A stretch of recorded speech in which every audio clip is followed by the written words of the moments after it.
Good morning, everyone. Welcome to our live broadcast of the REMAX Hallmark Ontario Housing Market Report with Steve Tabrizi. And now, here is COO of the REMAX Hallmark Group of Companies, Steve Tabrizi. Good morning, everyone. Beautiful sunny day after the massive snowstorm that we have in Ontario. Hope everybody is safe and healthy. Happy also New Year. Good morning, everyone. Welcome to our live broadcast of the REMAX Hallmark Ontario Housing Market Report. Sorry, there was an echo over there, so I had to turn off one of the link. Hope everybody is healthy and safe. Happy New Year and happy holidays. This morning we will discuss what happened in 2021 market outlook, and also we will discuss what REMAX Hallmark prediction would be regarding 2022. Our presentation will take about roughly 25 to 35 minutes. Right after that, we will have a Q&A, and we will try our best to answer all your questions. Please type in your question in our live chat, and Shant will do its best to collect all the questions, and we will answer all the questions at the end of the session. So let's start.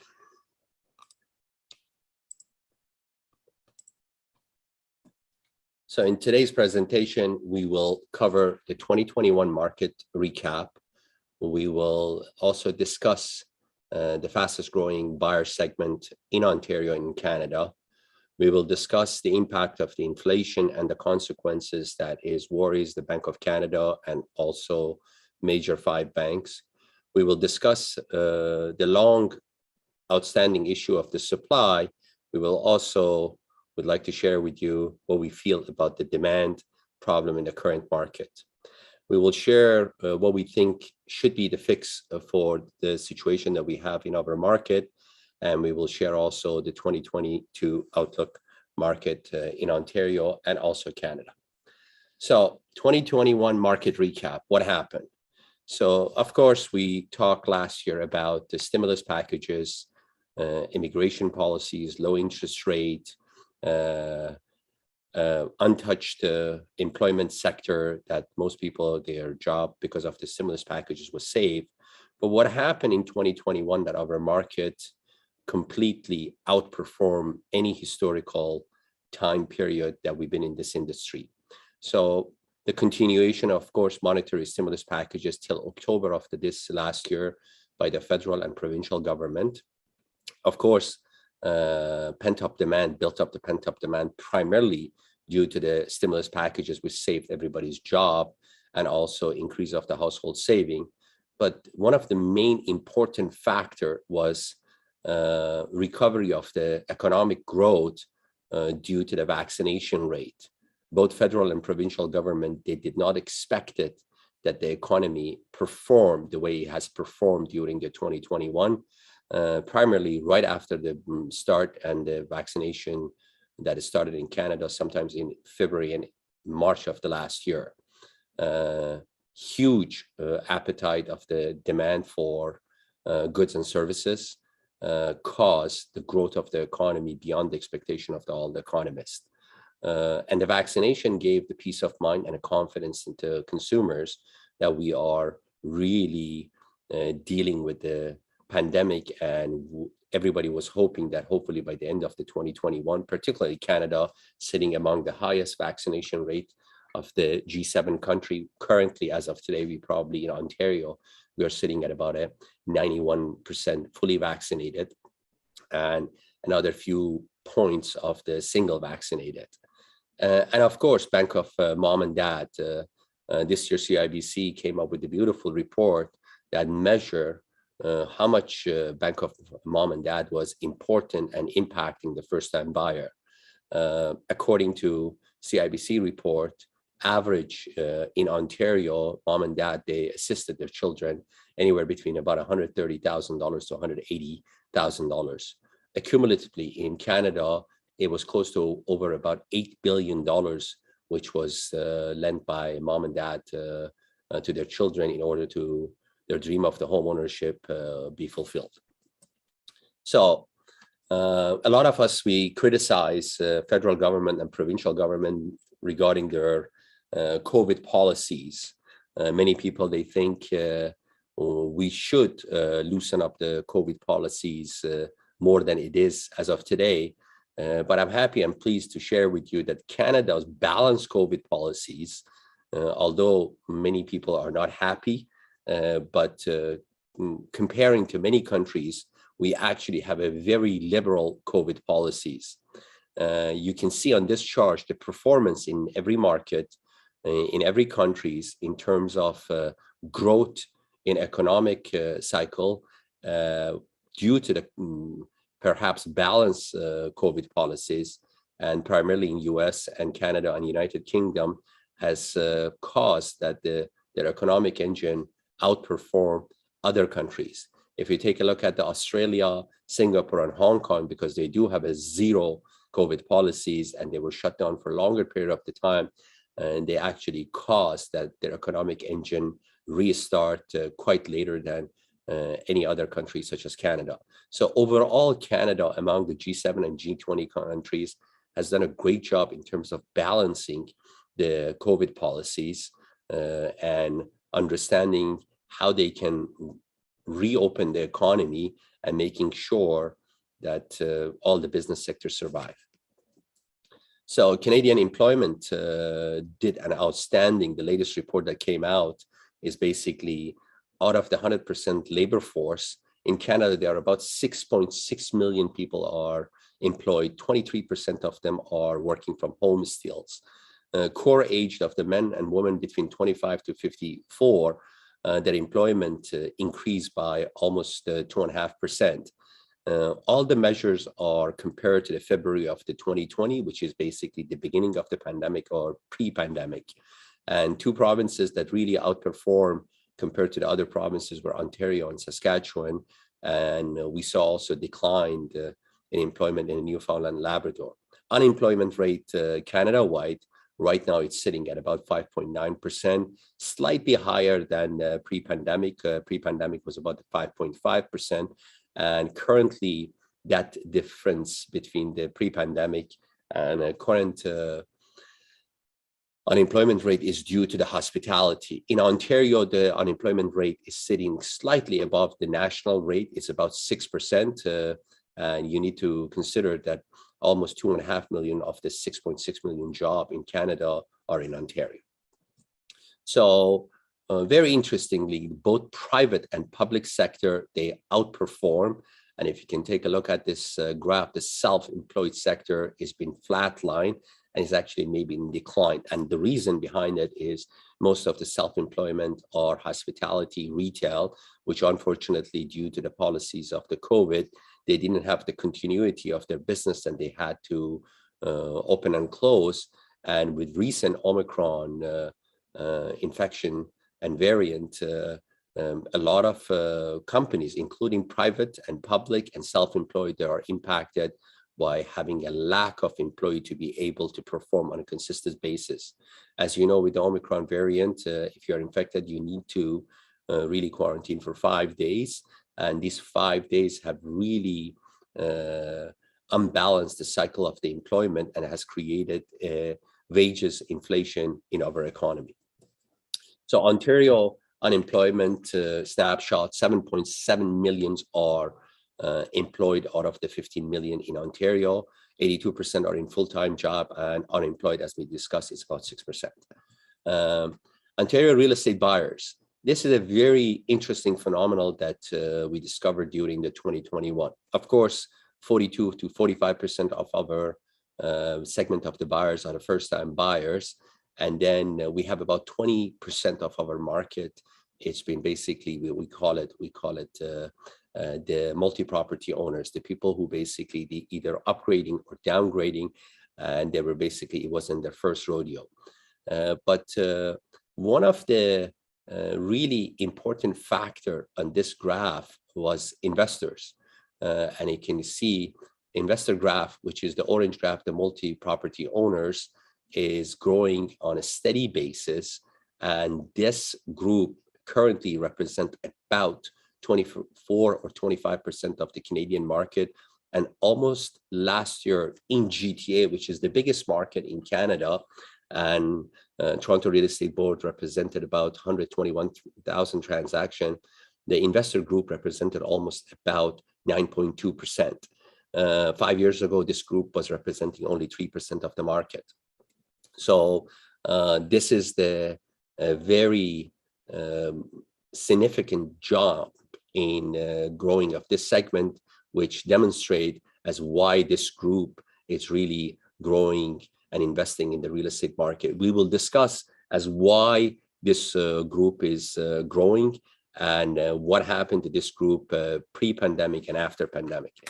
The other group, which are the first-time buyers, there was a survey done by Abacus Data, a Canadian firm, asking and understanding basically the first-time buyers or the people who have the intention of the buying FDI, how do they feel about the market? As you can see, general population feels about 63% that they should enter to a market. First-time intention is almost about 67%, and first-time buyers is 71%.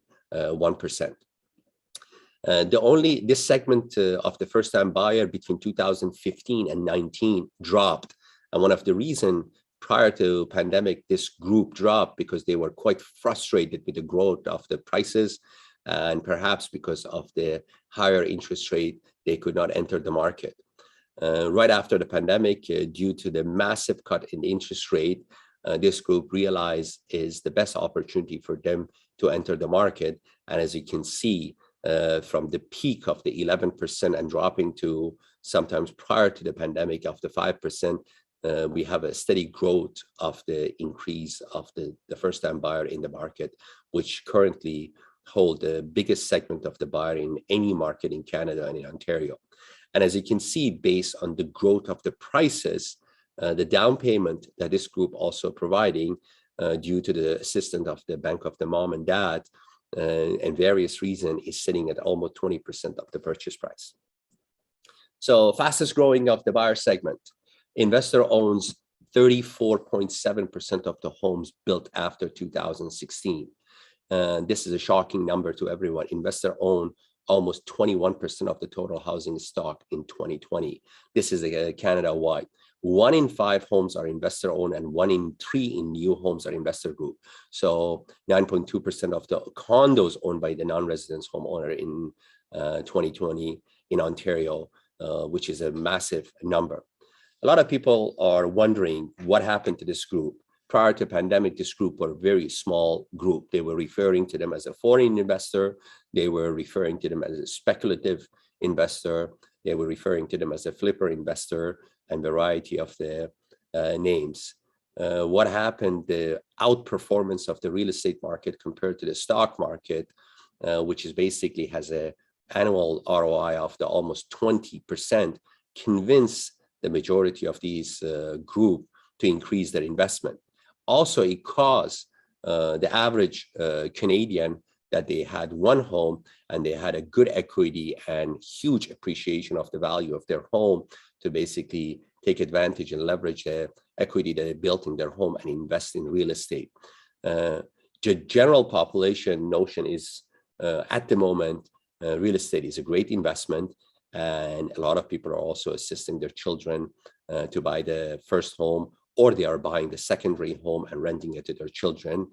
So therefore, we see a massive growth in this group of the investor. So if you take a look at, for example, in Ontario, 9.2% or 10% of the transaction in a condo market is being done by investor, indirectly will impact the average growth of the price. 10% in any market is a substantial percentage of the market that owning those homes. And interestingly, in the new home, the ratio is 1 in 3. Obviously, this group also realized that there is an issue with the supply. Therefore, they are tapping in a new home and they are buying 1 out of the 3 new homes or new condos, and they are banking on the future development that is going to be ready, either put them in the rental market or as a speculative investor or buyers to flip them. So Investor activity across Canada, if you take a look at Ottawa, had the highest investor activity in Ontario. They're almost sitting at about a 26 to 27%. Right after that, you will see the activities in Toronto shy of the 25%. And you can see Canada-wide, the activity for investor is almost at the highest peak at a 22% activities is happening. So obviously, the larger urban centers such as Ottawa and such as London, such as Kingston, is going to be the primary focus of this group for this year. Mortgage segment, if you take a look at the mortgage segment, investor group has the highest peak in terms of the mortgage segment. And then you have repeat home buyers, and 40% of the mortgages are by the first-time home buyer. So massive growth in the investor segment in terms of the obtaining the mortgages from the multiple bank or other financial institution. Housing unit per 1,000 residents in G7 countries. Unfortunately, this is where we address the Canadian supply. Canada is sitting at the bottom of the list with the G7 countries in terms of the number of the home per 1,000. Canada is sitting at about 424 homes per 1,000, and it should be actually in the lineup of between the Germany and Japan. There was a survey done by Stats Canada. Ontario, in order to be at level of the France and Germany and Japan and can really perform with the pace of the demand, it needs another 650,000 homes to be built in Ontario. On an annual basis, the best performance that the Ontario construction labor market has produced has been anywhere between 75 to 100,000 homes. We do have the shortage of the labor, and that's why the immigration policies are there. Canada-wide, this is not the story of only now becoming the Ontario. This is the story of the now spreading across Canada in terms of the supply issue, and demand is growing across Canada. So Canada-wide, we need about 1.8 million homes in order to have a balanced market between the supply and demand. So inflation has been the biggest topic in the last probably couple of months. And every real estate practitioner or the consumers are in the market right now, they are worried about the interest rate. We really need to understand what is the definition of the inflation. And this is a perfect illustration of the infographic that shows you what is basically the formula beyond the inflation. When demands for goods and services exceed productivity and capacity. So when you have huge demand and suppliers, they cannot meet those demands. Unfortunately, during the COVID, the supply chain has been disturbed. It's been interrupted, and it's been interrupted on a multiple times due to the COVID infection rate. When you have a shortage of the labor, that's what happened. So you can't meet the demand. So your supply chain is really not functioning and is the way that it's supposed to be functioning that prior to the COVID. Therefore, the cost of the goods increases. When the cost of the goods increases, supplier or manufacturer also cause them to also wages increases. When the wages increases and the cost of the goods increases, combination of everything, basically the end product cost will increases. We have also other factor such as the gas prices, the transportation prices. Basically, it causes the inflation. The inflation, according to economists, in most modern countries, it should be sitting at around 2%. But right now in Canada, it's sitting anywhere in the range of about 4.5% to 5%. In US, which has a very robust rebound of the economy because mostly of their COVID policies, is sitting at 7%. Is this good for the consumers? In a long run, is not good. So, and consumers are not paying attention really too much to the inflation. When the cost of the goods is going up, yes, it's becoming expensive, but the money is also cheap because the interest rate is cheap. So therefore, the consumers are spending and not paying attention to it because it really doesn't cost them that much difference prior to the pre-COVID. So that plus also the increase of the cost of the housing has created something now what we have general inflation, we have wage inflation, which is now has been a real major issue in the last perhaps 2.5 months due to the Omicron. and the wages issues has put a lot of pressure on the employers, manufacturers, companies that they actually produce goods, because they don't have that buffer of the money that they want to invest in the growth and development, because now the cost of their labor is going up, the cost of everything of their product is going up. In addition to that, the cost of the labor wages is Ontario has grown in the last 10 years, but not at the same pace with the cost of the living, particularly the shelter. As you can see in this chart, there is a huge difference between the disposable income of the Canadian and also the cost of their homes, versus in US is actually reverse. The cost of the homes in US is actually below the US family incomes. And one of the main reasons is American, due to the couple of factors. One was the 2008, 2009 market crash. They are not a firm believer of the home ownership similar to the Canadian. So they're very conservative, and they are rather perhaps rent than own. Almost 65% of the Canadian, they own their own home, at 35% are rental. In US, this is totally different. It's almost at a 50-50 ratio at a current market. So the shelter inflation also has caused pressure on the businesses, because again, the shelter inflation will cause to ask for increase of the wages, and the companies are now battling of the staying in the large urban center, or they should relocate. So Canadian Housing Affordability Index depend on where you are in the country, but Canada-wide is sitting at about 37%. Basically, right now, if you make a dollar, 37 cents of it goes towards your housing. In Ontario, it's sitting close to about 55 to 60 cents, and in Vancouver, probably higher than even in Ontario. So this measure is probably sitting at the highest peak in Ontario and in British Columbia. So do we have a supply problem, or do we have a demand problem? This is something that I have talked about, the supply problem, for the last probably 5 or 6 years on most of my presentation, but this is probably the first time that I'm going to talk about the demand issues. So I hope my comments are not taken in a wrong way. So we got massive low interest rate, which basically intensifies too much demand. We got immigration policies. Of course, for years we have immigration policies. I'm a proud Canadian immigrant myself, and we want to bring and balance the labor force in Canadian market. We want the skilled workers, we want professional workers, we want people to come invest in Canada. We got probably last year the biggest housing surge, about 300,000 units just in November in Canada. We got housing completion at the record high in Canada.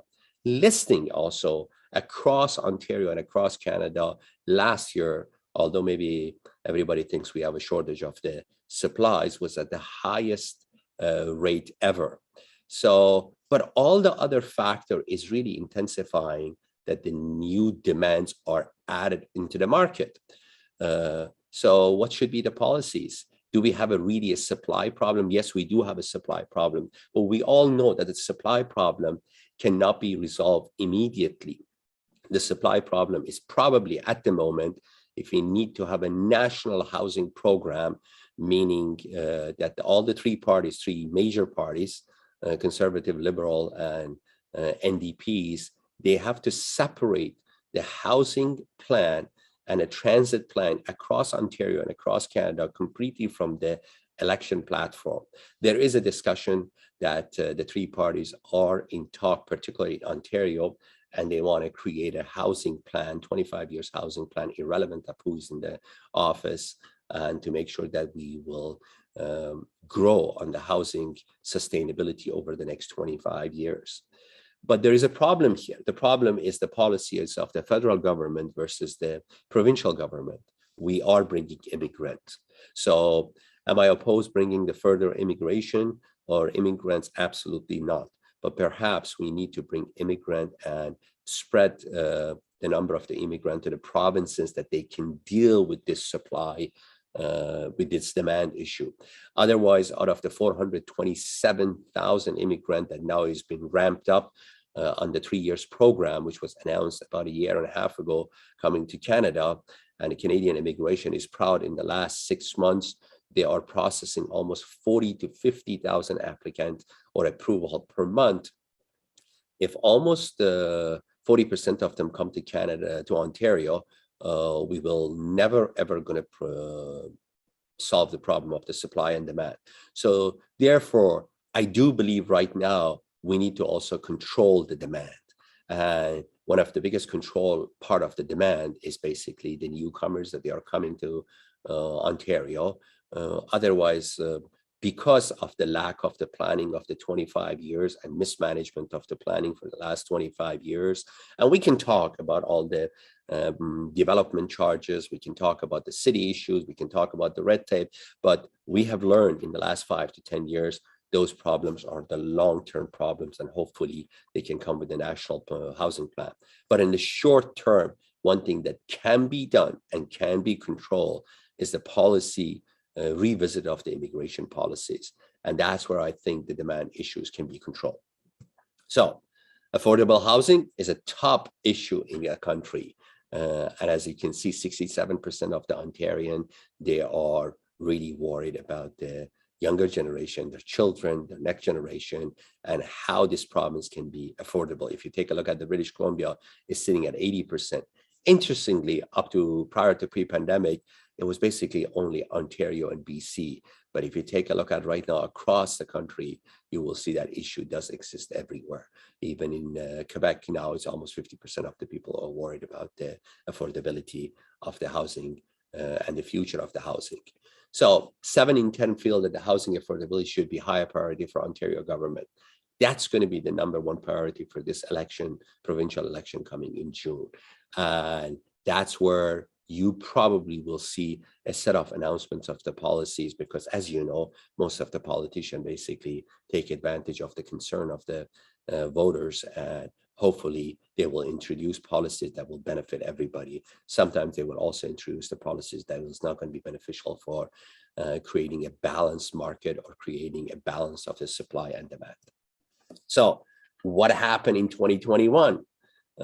Everybody was thinking, okay, people are going to come back to the major urban center.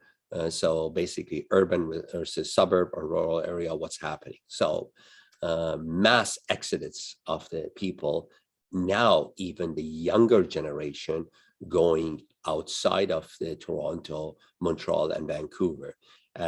This chart was surveyed by the Bloomberg and the Statistic Canada, and the Bloomberg did a calculation based on the age of the younger generation, millennial, Gen X, Gen Z. They are basically realizing, do I want to be perhaps debt in the mortgage for till I live in Toronto, or do I look for location such as Ottawa, such as London, such as Kingston, such as Halifax, and move out of the province and have maybe a better balanced life in those provinces? So we see a mass exodus of the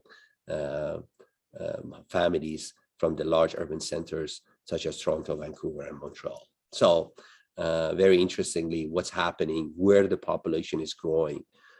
Interestingly, with Ontario, Oshawa, it has the highest growth in the population, is sitting at about 2%. And then after that, the area of the Kitchener, Cambridge, Waterloo, and then Barrie, and then of course, Ottawa and London. So those are the 4 primary cities within the province that has the highest attraction of the population growth. And it is very simple behind it. Employment, there are great news with Oshawa, with the GM plan is going to be restart again. There's a massive investment by Ontario provincial government is an electric car, with all the 3 manufacturers in Ontario, starting with the GM, almost about $4 billion.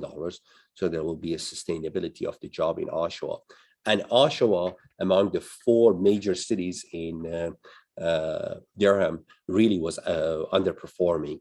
And the prices compared in Oshawa versus the Ajax, Whitby, and Pickering was below. So it will be probably a next best investment to be in Oshawa. Kitchener-Waterloo has the massive investor groups are investing over there. High-tech businesses in the Kitchener-Waterloo area, and plus also education, massive university. London, healthcare, very sort of a small urban center with over 500,000 population, proximity to the Toronto. So, and the average cost of the home is sitting around $650,000, which is appealing. Ottawa has been the story of the last 5 years. Why not? A great urban center, surpassed the population of the million few years ago. The job stability due to the federal government and higher wages is amazing. 2 major universities, great for investment for rental market. And Ottawa is really, the city of Ottawa is very proactive in the development and being very creative compared to the other cities. So future outlook of on home ownership, 45% of the rental really wants to own a home, basically, but they are not sure when they can own a home. So only 30% someone who would be really happy renting for the rest of their life. The issue right now for the renter is how can we become a home ownership, how we can battle the issue of the down payment. And those are all the questions that 35% of the population who are renters are battling for probably the next 5 to 10 years. Cost of the rent in Ontario. Cost of the rent in Ontario is gone up pre-pandemic during the 2020 slow rebound of the condo market. And in 2021 was reaching a completely different record level. In Toronto, the average cost per square footage is sitting at about $3.80, jump up from a $3.20 to $3.80, almost a jump of 20%. Pretty much across Ontario, very similar jump, 15 to 20%. In Ottawa is sitting at about $2.80. And we suspect in 2022, the rent will increase by another record high of probably about 11 to 15% for the 2022. So mortgage default.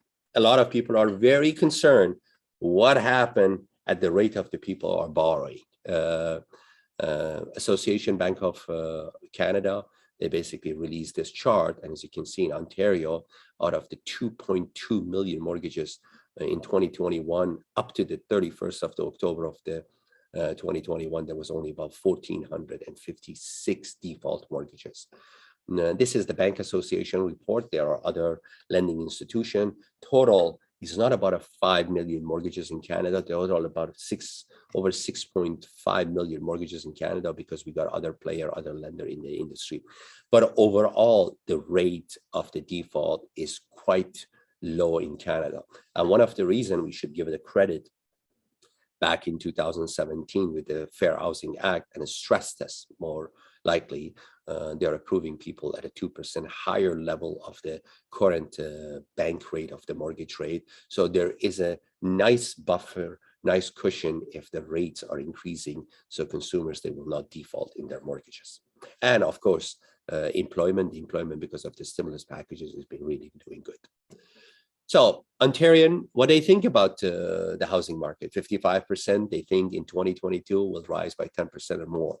32%, they think it's a bubble will burst, say around 10%. 7 in 10 wants to own a property one day. 8 in 10 finds it has become more difficult to purchase. 62% consider moving to smaller communities. So what I would pay attention with what Ontarians think is about the last one, consider moving to smaller communities.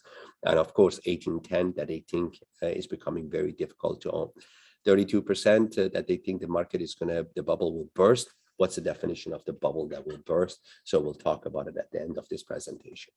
So Crane is a representation of our investment in both commercial, residential sector. If you take a look at the large cities that was in the basically Crane report, you can see beside the Los Angeles and Toronto, the rest of the market are either down or flat. New York is flat, Boston is flat, San Francisco is flat, but Ontario had an 81%, same Q3, the Q4 report is not available, to comparing of the 2020.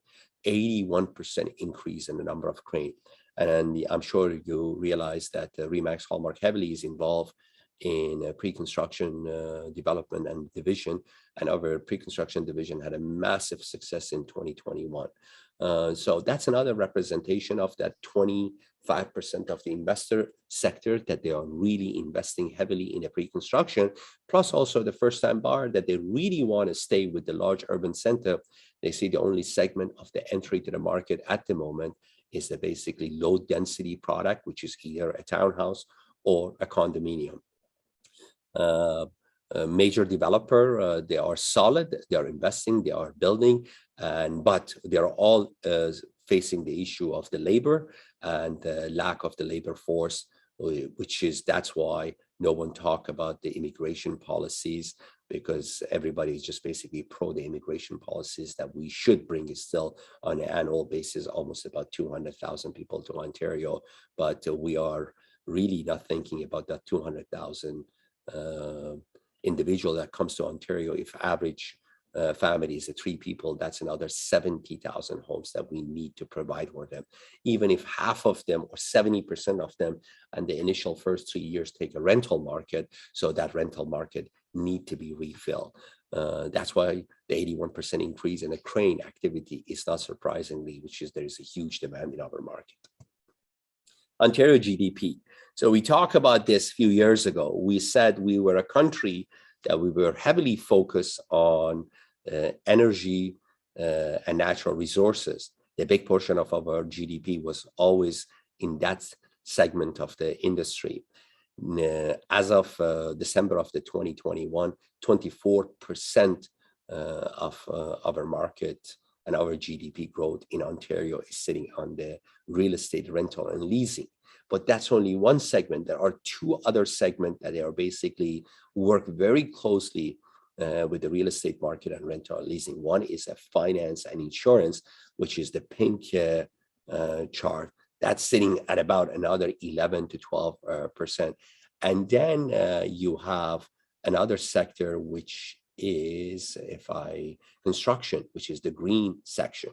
So that's another 12 to 13% also in a construction. So construction, finance, insurance, and combination of the real estate rental leasing currently is sitting at a 49% of the GDP. So therefore, the politician and the government realize how important is these sectors they are. That's why what they do, what they introduce, even the Bank of Canada, what they introduce is reflection of how careful they need to be with their policies or the monetary policies or interest rate, because it's representation of the almost 50% of the GDP.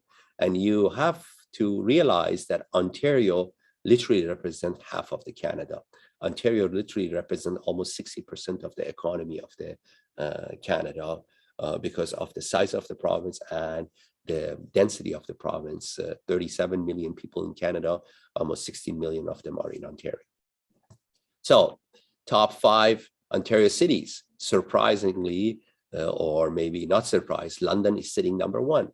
London had the highest growth, and the average price is sitting at about $674,000. Ottawa used to be a first spot up to the last year of the fastest growing the city. Now is sitting at a second place. Kitchener-Waterloo, Windsor, and Hamilton. And if you look at the average prices are all sitting from Windsor from the 571, the highest, which is Hamilton, $922,000. Hamilton, 3 or 4 years ago, average prices were about $400,000 or $500,000. Ottawa, I vividly remember when we went to Ottawa and expanded to Ottawa in 2016, a detached home was sitting at about $550,000. So these are the areas that should be the focal point of the expansion, the focal point of the people are going to move to these areas, and it will continue in 2022. So let's take a look at the snapshot of what happened in 2021. So I only look at the freehold and a condo, and these statistics, we combine the average of the different different areas in each city. It might be off by a few percent. Average freehold home or detached or semi freehold townhouses in Toronto is sitting at a $1.3 million, 28% increase. Condo is sitting at about $712,000, 18% increase in the prices. Ottawa, freehold at 710, 18% of increase. Condo 399 at 12% of increase. This is a very interesting area for Ottawa. Ottawa condo market really underperformed for several years. In fact, in 2012, many of their project that was supposed to be launched didn't get launched. And a lot of people have the impression and the notion in Ottawa that the condo market will not work in Ottawa for a variety of the reasons. One of the reasons which the condo market in Toronto really performing well is the focus of the investor group in the condo market. But Ottawa condo market, watch it for 2022. It's going to be one of those segments that is going to perform well for a variety of the reasons. Many investors are buying in Ottawa because of the rate of return in terms of the rental versus the prices. If the condo market in Ottawa is 400,000 versus the Toronto is 712,000, almost 40% cheaper, but the rent is only about 10% less or 15% less than Toronto, it makes sense to invest there. Secondly, many of the younger generation, the generation that they are in the mid-range of the 25 to 30, they basically just asking the realtor, get me into the market. And that's the market that they want to enter, close proximity to their work. It's just a lifestyle for those younger generation too. So London St. Thomas, 707 for average prices, 27% increase, and the condo market sitting at a 371, 33% increase. Durham Region has outperformed pretty much every other region in Ontario. Very robust. And one of the main reasons that is very robust, it's a large region. It's a start from the Pickering all the way to the Bowmanville, Clarington area, and north part of it. And proximity to the city of the Toronto, it's been a vital part of the Durham region, and accessibility of the GO train. So we see also a massive expenditure by the builders building condominium on the corridor of the 401 East, because the average price, again, 560 versus 712 if you buy in the city of the Toronto. So watch this region again this year. Take a look at the average price, almost $1 million in Durham region. And our Durham region is really doing a phenomenal job, and congratulations to the agent performing well over there. York region, it's back. It's on feet. If you recall, in 2017 and 18 was the highest hit probably region, but the average price is very close to the city of the Toronto, and the condo market again is one of the great area to enter to the condo market. If the city of the Toronto pre-construction is selling at about $1,300 to $1,600 per square foot, in York region we are looking at about $1,000.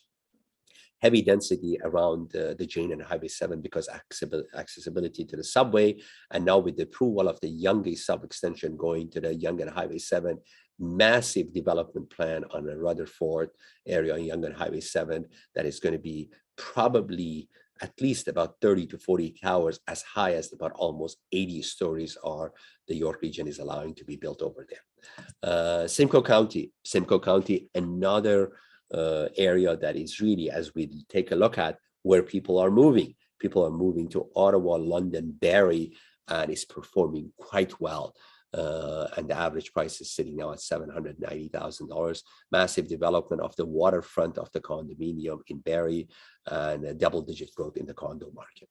So Oakville, your most expensive market, is still average price still going up by 21%, $1.7 million, and average condos is $822 million. Oakville has two segments. Oakville has the south of the QEW or north of the QEW.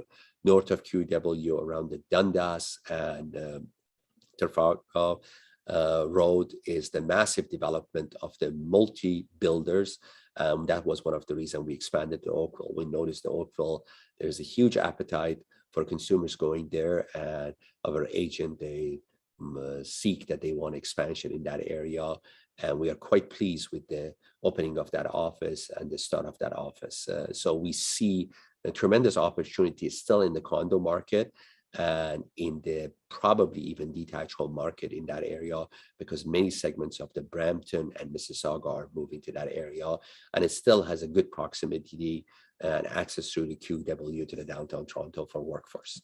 So Remax Hallmark versus Ontario market snapshot. Last year we did this on a case by case, region by region, but this year we basically decided take a look at how we can compare the sold price versus listing. In every region that we tested, and we take a look at the numbers of the Remax Hallmark versus the large real estate boards, such as the Toronto Real Estate Board, Ottawa Real Estate Board, and Simcoe County Real Estate Board, we noticed that the Hallmark agents are selling their home versus the list price anywhere in the range of probably about 6 to about 9 to 10% higher. So we are selling them at 108% of the asking price versus those three boards, which have huge representation of the market share in Ontario. If you take a look at the Toronto Real Estate Board, has a 66,000 member. Simcoe County or Bedard has almost about 3,000 or 2,500 members, and Ottawa is clinching about 4,000. So, and the average price in all these regions that the Remax Hallmark serve, it's about $912,000. I guess the notation at the bottom has maybe incorrect figures. So if you are performing at 6% higher sold price versus the listing, it's almost $60,000, not 560. We will correct that slide for your reference. It's basically to net to the bottom of the sellers. So congratulations to all the Remax Hallmark Realtor. Demonstrate the power of the networking that the Remax Hallmark has created in Ontario. Also, the days on the market. The highest days on the market has been anywhere in the range of about 10 to 15 days, because you got to remember the days on the market is based on the reporting that is done with the board. So Remax Hallmark listing are sold 3 days faster. That's a representation of the almost 38% faster, plus $60,000 more net to the bottom of the sellers. Congratulations to all of you. So let's take a look at another fun facts from January to December. When I was compiling these numbers last night with our CFO, Vince, very proud of you, shocking. So I had a different estimate, but obviously Remax Hallmark agent outperformed and basically did an amazing numbers. We had close to about 362,000 of the showing. Total volume that we produced in across all of a region that we have offices or we don't have offices, such as Prince Edward County, Guelph, Northumberland, was almost about $19 billion. We did 28,900 transaction, and of a record of the every 23 minutes, one transaction now is down to 18 minutes. I got to give a lot of credit in 2021 to the training and career development department, particularly Barbara Brindle and her team, the entire leadership team. They had almost about 1,700 training and meeting, and we had almost about 34,000 attendees that attended and participated in person or on Zoom. We had only a participation of the physical just the last 2 months of the year, but outstanding and amazing result from the Remax Hallmark Realtor across the board. So a lot of people are asking us, a lot of people are asking us about the bubble. So we decided to do a comparison of what happened in 2022 if the government comes with different monetary policies. There are discussion about monetary policies. There are discussion about speculative tax. There are discussion about when can you sell your investment properties, maybe a holding pattern of the 1 year, and of course, interest rates that is going to rise. So what we decided to do, we said, let's do a comparable. If you recall what happened in 2017, we had Early in 2017, by April, we had almost month over month, anywhere between 30 to 40% growth in terms of the price appreciation. Sometimes in April of 28, Ontario Fair Housing Act by previous government was introduced. So if you take a look at the yearly sales, and that was the year that we had roughly about 104,000. I just did this only on a TREB, Toronto Real Estate Board, rather than the other board, because that's a big representation of the Ontario market, which really demonstrate how the market going to behave, and why I am sharing these next 3-4 slides to making sure that you understand what's going to happen to the market if those measures are introduced. So we had roughly anywhere between 10 to 15% drop on the sales activity. But when we accumulated from 17, 18, 19, the 3 years, the average annual sales of the Toronto Real Estate Board was 88,000. Historically, Toronto Real Estate Board in the last 50 years performed 75,000 to 80,000. So it still was above the average performance.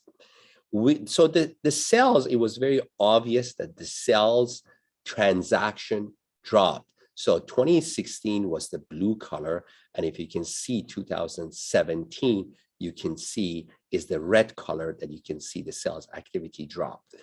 It dropped from the, I would say, June of the 2017, and then all the way to the February of the 19, it was really gradually going up. And then if you recall, in 19, we had a sort of a resurgence of the robust market. And then at the end of the December of the 19, there was basically the news of the global news of the pandemic, what happened. So the yearly sales obviously will drop. But the key is the average days on the market also dropped very slightly. Wasn't a major drop in the average days on the market, or major increase on the average days on the market, maybe by about 2 or 3 days. But the most important factor was the average selling price to listing price. At that time, it was the average, as I presented to you. Hallmark average right now is sitting at 108%. At that time, Hallmark average was about 105%. It dropped to about a 99. Basically, we sold them as we list them. That's the key everybody got to remember. When they talk about the bubble burst is when the prices drop and dip massively. It doesn't matter if the number of the transaction from 100,000 become a 90,000. Yes, this year we have 121,000 in a TREB, and even Ottawa never surpassed the 20,000. The same thing with the Simcoe and Bedard, which is close to about a 10,000 transaction, above the 10,000 transaction. Those are historical phenomenal. And you got to remember, these historical phenomenon of the 2021 may not repeat itself, despite the fact if the government introduce any policies next year or not, because we have the supply issue, and also there is a buyer fatigue. But the average price is the key. So the appreciation only dropped by about 5%. So if the market was performing, and let's say, if you are comparing, is let's say 17 to 16 and 16 to the 15, if the price was increased by 25%, so 17 to 16, it was only increased by about 12 to 13%. So that's what you need to remember. That's what's going to happen. So we predict, we did this is a chart from the last presentation. We still predict that 2022, it's going to be a market very close to 2019, very healthy market. We will have a drop of the activities. We strongly feel that, yes, the government will raise the interest rate. It's not because only of the real estate market, it's massively because of the inflation. So the inflation, it's really being out of the control right now. We need to really make sure that the consumers, they can afford to buy the product. One of the products is the houses, it is. And the consumers are reaching to a point that just basically now two factors. There's a buyer fatigue. There's also buyers that basically saying, okay, I'm going to pack and leave Ontario. I'm going to, or a smaller urban center, which is, there is a much more better supply versus here. So the market, expect the interest rate increase. Expect for sure, because it's going to be the number one priority on an election year, expect that Mr. Doug Ford, it's very similar to the Kaplan when under 2017, will introduce some monetary policies regarding the housing. It could be expanding the stress test instead of +2, making it +4 to offset the prices, which did help last time and drop the activities. When they drop the activities, even that 5% drop in the prices or 7 or 10% drop in the prices is fine. There is nothing wrong with the market. You got to look at always, you can't look at, I have always mentioned this, you cannot look at compare 1 year to the other year. You have to at least have a 5 years cumulative. The data you said is your market. Is it a balanced market, seller market, or buyer market? In 2017, it's still, the inventory was sitting at about 3 to 4 months. It was still below 4 to 7 months, which is the balanced market. So there is also conflict of the policies with the federal and provincial. So although I would love to see revisit of the immigration policies, I don't think so it's going to happen, because the federal government really look at the general picture of the Canada, not only Ontario, and they really needs to bring immigrants and investment, sort of creating more taxpayer for this country. So that won't happen.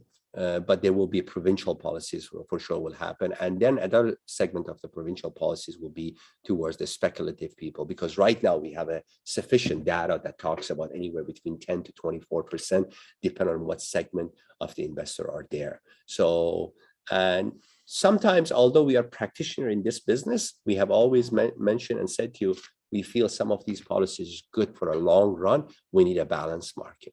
We need a market that has been sustainable, not out of the control. RE/MAX Hallmark Realtor are professional practitioner, full-time practitioners, and they can weather this storm like the last time better than any other competition. So what's the fix? The fix, we talk interest rate. I hope they will look at the immigration policies, speculative and mortgage policies were going to happen.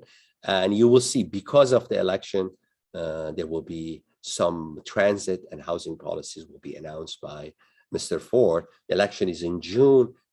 Expect these policies to be announced sometimes between March and April, as soon as the campaign start, and they will be on the road, and they want to get the public attention. So 2022 outlook of the market: strong growth in the condo market across the region and across the low density product. So condo market will do quite well in large cities such as Ottawa, such as Barrie, such as Toronto, London, and in smaller urban centers such as Kingston, Kitchener, Waterloo, you will see the semis, the townhouses will perform quite well. Interest rate will increase, but money still is cheap. We are sitting at a quarter base rate by the Bank of Canada. Top 5 CO banks are asking for drastic increase, not a quarterly basis, maybe half a point increases. So within the 2021, for sure, we will be back at the bank rate of the sitting at least 1 point. Increase of the inventory. Once those policies by the provincial government introduced, you will see the number of the transaction drops, and therefore that means the increase of the 10% in the transaction, but not significant drop in the list price. Out of the major urban centers remain the main driver. Time to explore other provinces. That's what's going to happen. Nova Scotia is sitting on the top of the list. A lot of people are moving to Halifax, and it will continue that road. And many people this year basically will take a look at outside of the major urban center. The cities and municipalities of the smaller urban centers, such as Ottawa, London, Kitchener, Waterloo, Kingston, Barrie, are now looking at the potentially opportunities, how they can attract the employment center. Because as I mentioned earlier, there is a wage inflation, and that wage inflation will put a pressure on the large companies maybe to relocate their employment center. That was the conclusion of our RE/MAX Hallmark Market Report. I hope you enjoyed it. Now is the time for questions. Thank you, Steve. That was honestly amazing information. Before we get started with questions, I just want to remind everybody, because I know this question will come out. Right after this broadcast is done, the presentation and the video will be made available through the Hallmark Hub. So stay tuned on that. It should be ready, I think, prior to noon today, because we are actually working on it right now. So that will be shared with you guys right away. So going to the first question, Steve, comes from Derek from Aurora. Any thoughts about ORIA article talking about CMHC wanting to implement a homeowner equity tax, which would be payable yearly or accrued until sold? You got to remember, a lot of people didn't pay attention to that report. That report was commissioned by CMHC. They said the finding of the research of the report make those recommendations. It's like for the last few years, they're talking about the taxing your primary residence. I don't think so. Any of those things going to happen because that's a sort of a death sentence to any government, any provincial government or municipalities. But be ready that they will probably introduce taxes on a speculative, maybe a harsher measure. And one of the things that they probably may do, which makes sense, you are free to buy an investment property, but you are not free for a certain period of the time to flip it because they want to put a stop into the flipping. But I don't think so, Derek, they're going to introduce any taxes based on the value of the property. That's will not sit well with the public opinion, and it will hurt the voters. Thank you for that. Next question comes from Brendan from up in Simcoe County. Do you think that an increase in interest rates will have a cooling effect on the market in Ontario, or is supply simply too low? So it will have a resurgence of the buyers that are sitting on the fence right now, because it's a psychology in this game of the real estate.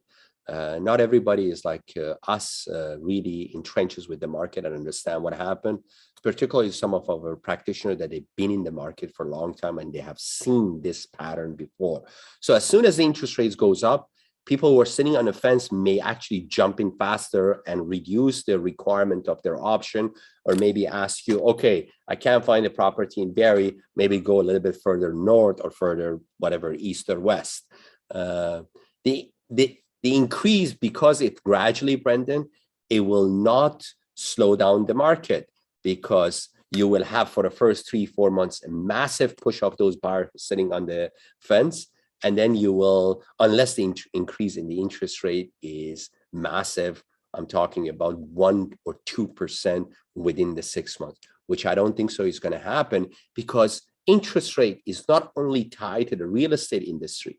Interest rate tied to the investment industry, manufacture, goods and services, the product. Many companies, they have monetary policies with their financial institution. They have the monetary lending sort of a system that they use, and they benefit to grow their businesses. So it won't be really a massive growth. It will be small, incremental. And what happened, one thing I've neglected to share, in 2017, is basically for 15 months, our market, instead of being every month goes like this, it was just doing a gradual growth. And then by the time the 2019, spring of 2019 appeared, sort of that confusion among the buyers or in the market settled and just said, look, nothing happened to the market. The market didn't crash. Yes, they introduced all these Housing Act policies. Yes, the interest rate was sitting at, the mortgage rate was sitting at 2.5 to 3.25. Let's jump back in on the market. You will see the same thing going to happen this time. So it will be 15 months of the healthy market, and maybe the demand. Some people also, you will see, that's a buyer segment. You will see when the interest rate goes up, you will see the increase also on the inventory of the listing, because some sellers, they said, okay, it's time to cash out. Even if the market dipped by 5%, why should I lose that 5%, which is good for us. So we got supply coming and we got the buyers coming. Great. Thanks, Steve, for that. Next question comes from Neil in Toronto. Generally, what strategy would you provide first-time homebuyers with no access to bank of mom and dad, but has a goal of eventually purchasing in Toronto? Okay, the word you said, purchasing in Toronto. So one of our agents in Ottawa, I have to quote him, Josh and Mal. I was talking to them last week. They made a very good comment. We talk about the business planning, and I said, so what are your requests from your buyer from you? That's an Ottawa market. So very similar. The appetite is almost the same. Yeah, the size of the market is different. They basically told them, just get me into the market. So the best advice for me for buyer is don't focus, oh, I want to be in the Toronto market. If you can enter a condo market in Oshawa, in Whitby, in an older bungalow in the certain area, enter into the market. Because one thing that everybody neglect, everybody really think, oh my God, I buy a home for $800,000, $900,000. It's going to take me 25 to 30 years to pay it off. That was the old story. That was the story of the 30 years ago. Yes, it was true. It took some of us take 20 years to pay down a mortgage. But right now, because of the price appreciation, you built a massive equity within your house a lot faster, which give you the opportunity to relocate down the road. So my advice is, don't focus on an area that you can't afford.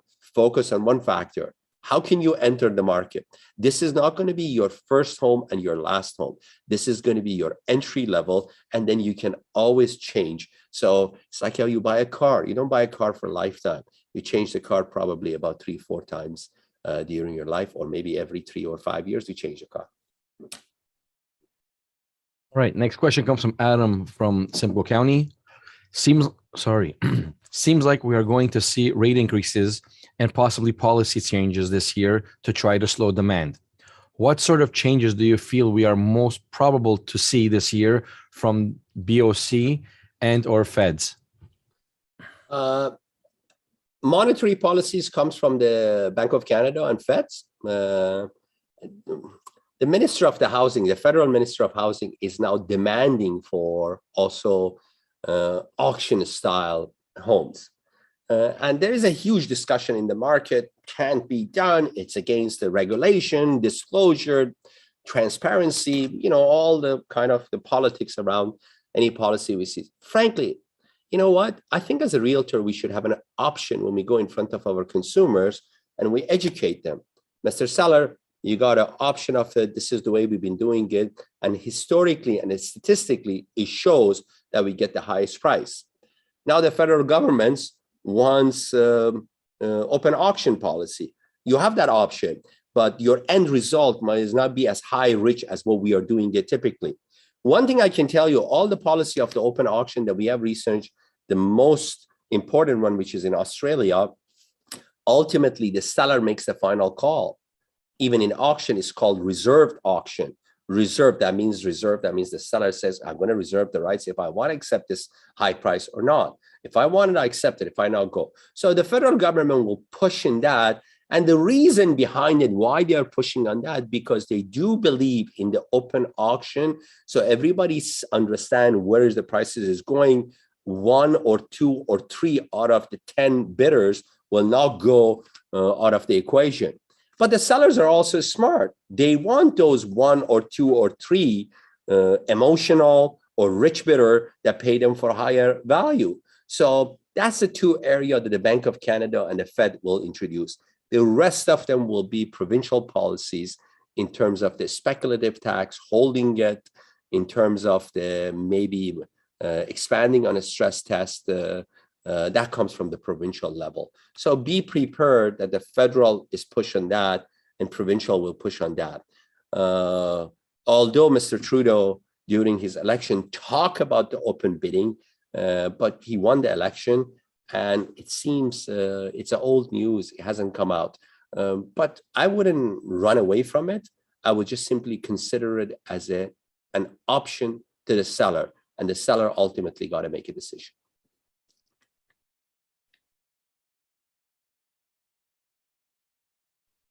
Thank you for that, Steve.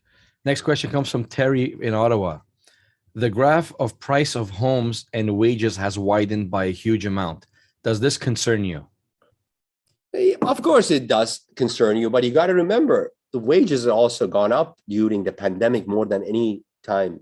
And in the last 10 years, the wages are gone up. Don't think that the wages have been stale. No, the wages has had almost about 16% increase in the last 10 years. Yes, it does, Terry, concern me because we have to also look at the younger generation. But in other hands, also, it makes me happy, to be honest with you. I've shared this before, that why the focus of the real estate in this country was always primarily Toronto and Vancouver. I'm very happy the undervalued, underpriced of the cities in Ontario, particularly, because I live in Ontario, and even the rest of the Canada are now really spreading the real estate wealth. If you recall, in Ottawa, the discussion in Ottawa 5 years ago was this city is only grows by 2 or 3%. Barrie was in the same bucket. London was the same bucket. Our market is steady, is good, but it was underpriced. And we were talking about 4 hours drive. We're talking about 45 minutes drive. We're talking about 2 hours drive.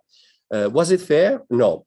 I think what has happened right now with the spread of the real estate wealth, it's forced the municipalities to be creative. We need to grow the smaller urban center.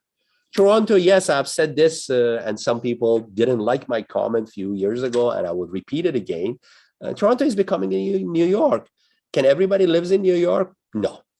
Do you want to work in New York and travel outside of the New York and 2 hours to drive? That's your choice.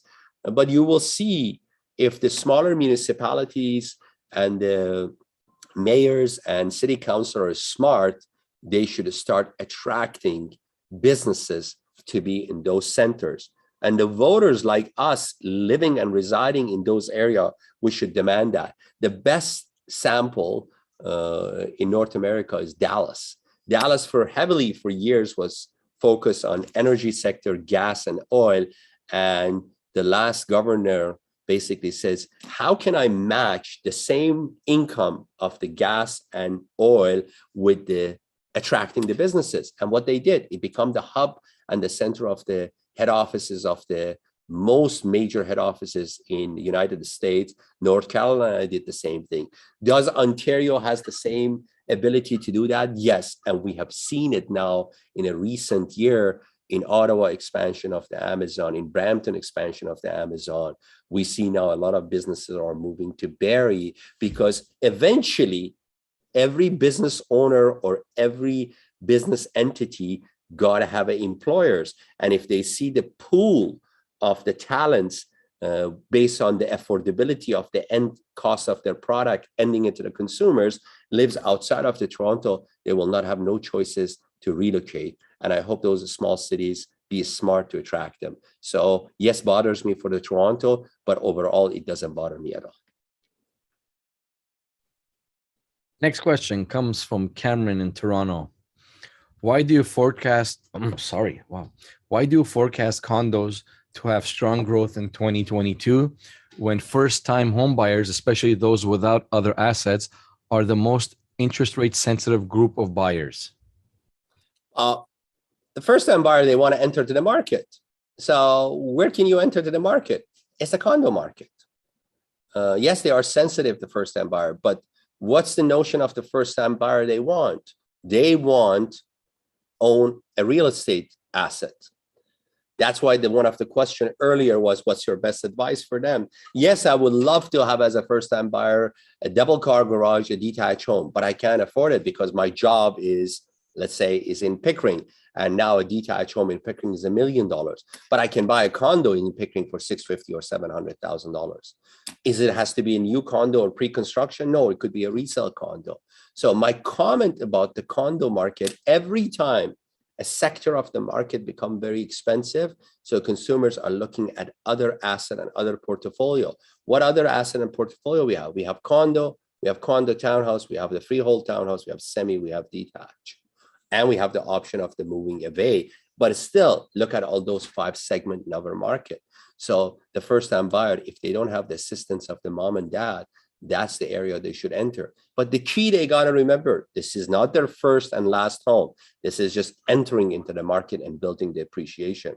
Think about the appreciation. Somebody who bought just pre-pandemic a house in Barrie for $400,000, $500,000, in a matter of 3 years now can sell it for $900,000. What's the best advice for you to them? You know, they don't have to change their mortgage amount. They can basically have now suddenly 500,000 equity and go from a $900,000 home to $1.2 million, and their mortgage payment and everything will be the same. That's how you play the game of the real estate, building your wealth. If you stuck with one property for the rest of your life, the only thing that you're going to achieve paying one mortgage, and hallelujah. But if you play this game and change your home, enter to the condo market, enter the townhouse and go big, and then the cycle with your age, you come back to the condo market, you build your wealth. Great. Next question comes from Hamid from Toronto, saying, great presentation. What is your advice to those homebuyers who are holding back to make the move and purchase their dream home because of the increase in interest rates? There's so much information available on internet right now to the consumers. Consumers are highly educated. They read all the information, but they have one problem, that the practitioner, hopefully they don't have that problem. They cannot digest the information and interpret it properly. They read a headline, the interest rate is going up, the price is dropping now. No, your job is, Hamid, is to provide them the proof, the statistical report, which we did from 2017, that the prices will not drop drastically. We're talking about 5%, maybe, because you got to remember in 17, the supply issue wasn't as bad as it is today, because we only did 103,000 transactions, let's say, in the city of Toronto. So what I will provide to those people, yeah, they got an option, they can stay on the side. But you got to remember, the best time actually to buy is before the spring market start, plus also when the confusion of the interest rate going up and the changes, because that's where the time you enter to the market, because the sellers are also confused. All right, we have a couple of more questions. Richard from Ottawa. I have heard that the federal government is considering dropping the capital gains exception to help increase properties being sold by investors. Your thoughts? Well, we talked about this earlier.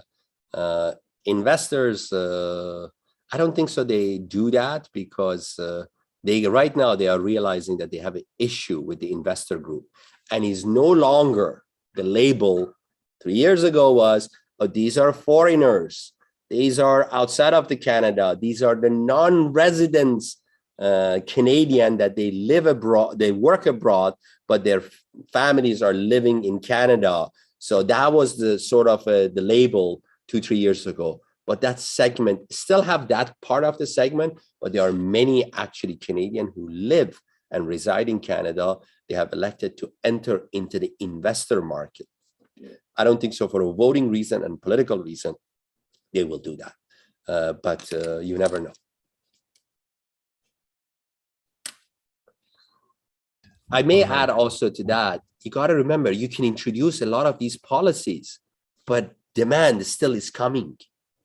So you can introduce as many policies you want, but you got 200,000 people coming to Ontario. You got 427,000 people coming to Canada. How are you going to create housing for those people, which we don't have? So the key it's about, yes, you disturb the market, you interrupt the market, you create a little bit of the confusion for 3-4 months, and then the market will be flatline and going up a little bit, similar to 17 to 19. And then by 19, everybody just say, hey, it's a great market. Let's just jump in more and more and more. So you haven't addressed the main issue, which is the national housing plan. And this is the time that we realize, yes, immigration is great for Canada, but isn't it the time where we have to look at the roadmap of the immigration, how we distribute the immigrants within the country? Everybody wants to come to Ontario. Great, you can come to Ontario, but maybe you got to reside in a smaller urban center, which they can really satisfy the needs for housing and others need that the immigrants they have. All right, coming down to our final two questions. One's from Mark and one's from Ravi. I'm going to read Mark's questions first. He says, would be great to hear A few strategy tips for our agents. Example, developing referral relationships out east. Yeah, you know what? Networking, the power of the networking, Mark, it always works. Many practitioners in the industry, they always focus on the local market that they did. We have quite a few agents within our own company that Hallmark doesn't have a presence of the brick and mortar in those areas, such as Guelph, such as Northumberland, such as Prince Edward County, Belleville. And you can see those agents from the power of the network within the Hallmark, they're working. So the same formula applies to out east. We don't have any plan yet to really have an expansion in Halifax, but you never know. Hallmark always consider expansion to a different area. But I do agree with you. Yes, you should build a relationship within the RE/MAX network across the country. It's a massive business that you are not paying attention to it. So many agents across the RE/MAX network and across RE/MAX Hallmark, they have a substantial business of the referral and network, because you got to remember, this is going to continue. If you are a practitioner in Durham, in Simcoe, in Barrie, in Ottawa, in Toronto, you will see the interprovincial migration and outside province migration going to happen. And you don't want to miss on those opportunities by referring. All right. And the final question comes from Ravi from Toronto. You actually touched on this a bit, but I think he wants a bit more in-depth answer. Blind bidding will be a big topic in the election. What are your thoughts on blind bidding and thoughts about the media hype on housing during the election? Okay, well, the media on a housing, it's basically affordability, Ravi. You know, let's be honest. Certain pocket of the Ontario, it's becoming unaffordable because it's based on the family income. Family income in GTA is sitting at around, now it's increased from $87,000, is sitting at about close to $100,000. The highest is in the Ottawa region because of the competition with the federal government. And there are also good high income in the western part of the Ontario, such as London, because of the high tech. But still, the affordability is imbalanced. So it's going to be in media, it's going to be a hot topic to press that hot button of the politician. What are you going to do about it? I can tell you this, I'm involved with many of these group and follow them, listen to them. They may be not coming out there and proudly, transparency tell you that we screwed up. But they're acknowledging it now. They are realizing that the housing plan, that every party that was in power, that was supposed to do something with it, didn't do anything about it. Hopefully this time there will be a wake-up call, because you see a pressure from the public, you see a pressure from the federal government against the provinces, and the provinces realizing it. And until these three parties, they remove the housing plan from the political platform and just say, okay, irrelevant of who's in the power, we should basically continue the plan. Liberal, they were in the power last term. Okay, the housing plan will continue. But this interruption between the housing and transit plan has really made it very difficult to have a proper balance of the supply and demand market. Open bidding, as I said, this is what they are thinking, what's going to happen. It may happen, it may not happen. You guys are all practitioners. Offer dates comes, 10, 20 offers comes. And you know, historically, statistically, basically 10, 15% of the offers are really on the top price point because they want badly that property. Another 30, 40% are above the asking price, but they are not really aggressive and eager. And then the rest of them are maybe full price or maybe with the condition and terms. So what there's research and a study that what they're claiming, it says those top 5 bidders with the open platform. So everybody else, the second group, which is actually competing above asking price, realize that doesn't have to go high that price, or it may go, or those 5 guys, they don't push the price as high as is they are doing it right now.